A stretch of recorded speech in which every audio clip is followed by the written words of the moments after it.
Welcome back to the channel. If you're a parent or thinking of becoming one, you've probably wondered how to give your child the best possible future.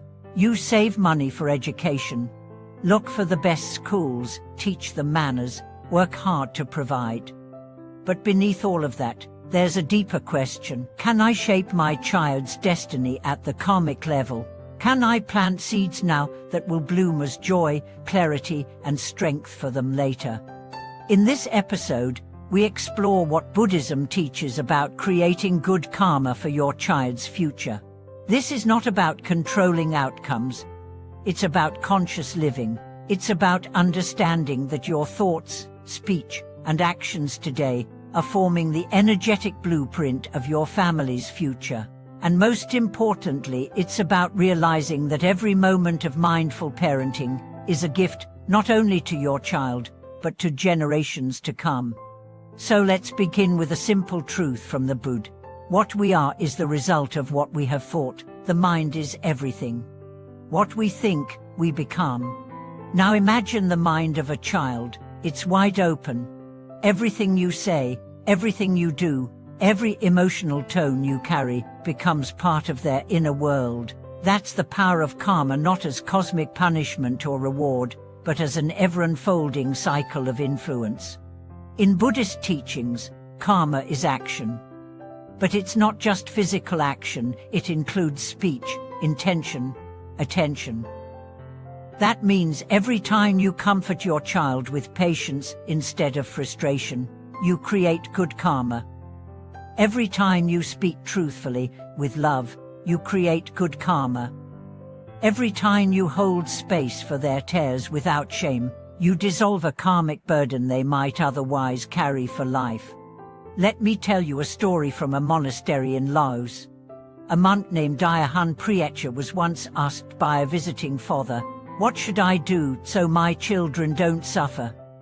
The monk smiled gently and replied, "Wive with compassion in front of them." That is the medicine. The father was expecting a ritual, maybe a mantra, something dramatic. But instead, he received something simple and deeply powerful.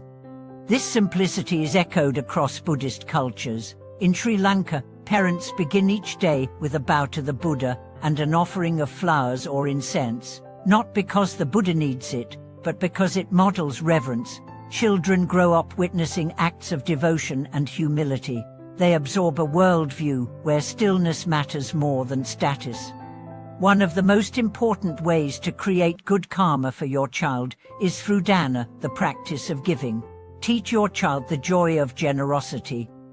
Let them put coins into donation boxes at temples, share toys with neighbors, or cook a meal for someone in need. Explain not just what you're doing, but why. Say, "We give because every act of kindness grows light in the world." In Buddhism, giving isn't about wealth. It's about heart. A parent who gives attention without distraction, who listens without interrupting, is planting the seeds of emotional security. A child raised in such a home is less likely to seek validation from external sources. They will carry an inner strength rooted in having been truly seen. You can also create good karma through sila ethical living. The 5 precepts of Buddhism offer a foundation for peaceful living. Refrain from harming life, refrain from stealing, refrain from false speech, refrain from sexual misconduct, and refrain from intoxicants. Parents who live these precepts naturally create homes filled with trust and stability. Even small choices matter.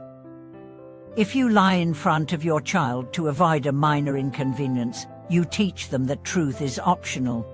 But if you admit when you're wrong, or keep your word even when it's difficult, you show them what integrity looks like. This builds karmic credit, not only in your life, but in theirs. Meditation is another powerful tool. Even if your child doesn't sit with you, the vibration of your stillness affects them. A calm parent creates a calm home, and when your child sees you take time to pause, to breathe, to listen inwardly, they learn that they too can find peace within. One father shared how he began meditating for 10 minutes each evening in the family living room. At first, his daughter ignored him. Then she sat beside him, fidgeting. Weeks later, she began closing her eyes. Months later, they were meditating together. She was 7. Now she's a teenager, and she still returns to that practice in times of stress. That's karma in motion. Speech is perhaps the most underestimated form of karmic influence.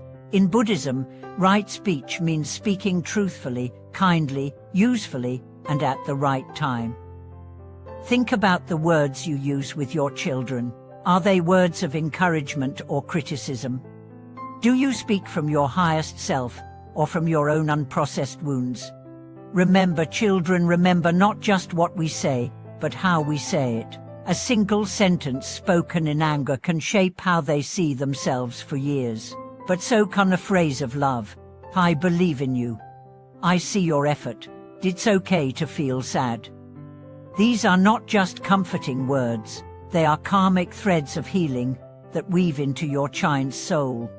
Let's not forget the power of intention. Buddhism teaches that the intention behind an action is what carries the karmic weight. So when you cook for your family, do it with love.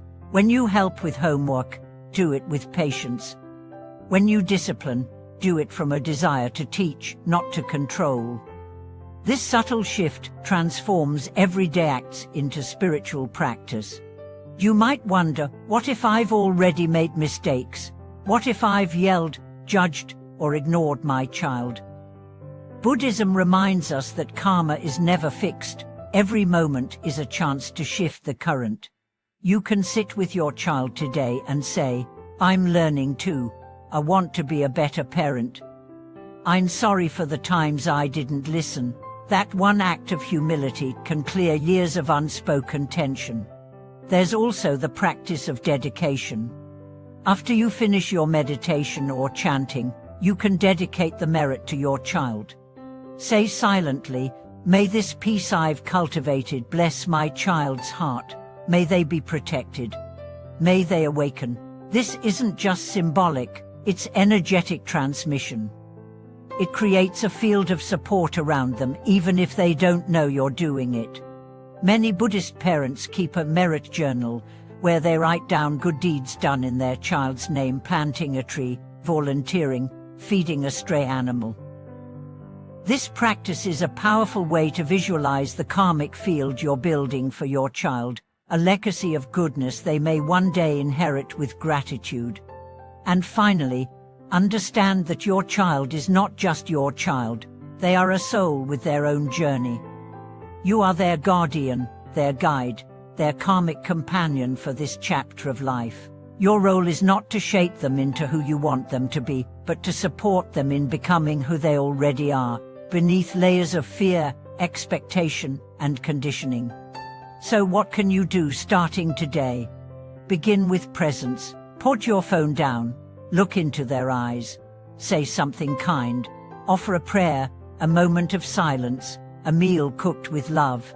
These simple acts are not small. They are the bricks that build the foundation of your child's karmic future. And perhaps the most powerful thing you can do is walk the path yourself. When your children see you face your pain with courage, speak with kindness, and live with integrity, they inherit more than habits, they inherit hope. If you felt moved by today's message, if it reminded you of your own parenting journey, your hopes, your struggles, your love, I invite you to share in the comments. What karmic seeds are you planting for your children? What rituals, stories, or practices have helped your family grow? Don't forget to subscribe and stay connected as we explore more wisdom to guide our everyday lives. This isn't just a channel, it's a community of conscious parents raising mindful souls. Until next time, may your words bless, your actions uplift, and your love create karma that echoes for lifetimes.